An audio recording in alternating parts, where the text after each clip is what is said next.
بسم اللہ الرحمن الرحیم رب اشرح لی صدری ویسر لی امری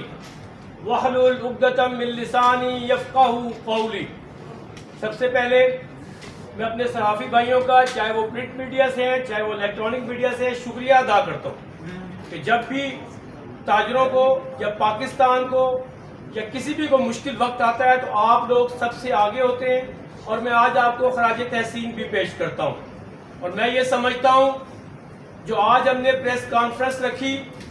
اس کا مقصد یہ ہے کہ پاکستان لا الہ الا اللہ محمد الرسول اللہ کی بنیاد پہ حاصل کیا، اور ہمارے پاس اس وقت ایک اسلامی ایٹم بم ہے۔ آج جو حالات پیدا کیے جا رہے تھے 9 مئی کو، لگ یہ رہا تھا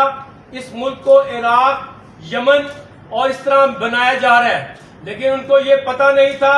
کہ وہاں کی فوج اور تھی، اور پاک فوج جو سی ہے وہ انشاءاللہ تعالی وہ سرحدوں پہ حفاظت کرنے والی فوج ہے۔ آپ کیا سمجھتے ہیں کہ شہداء کی جو انہوں نے جو شہداؤں کے ساتھ، ہمارے شہداؤں کے ساتھ جو حال کیا، کیا آپ سمجھتے ہیں جو بھی قومیں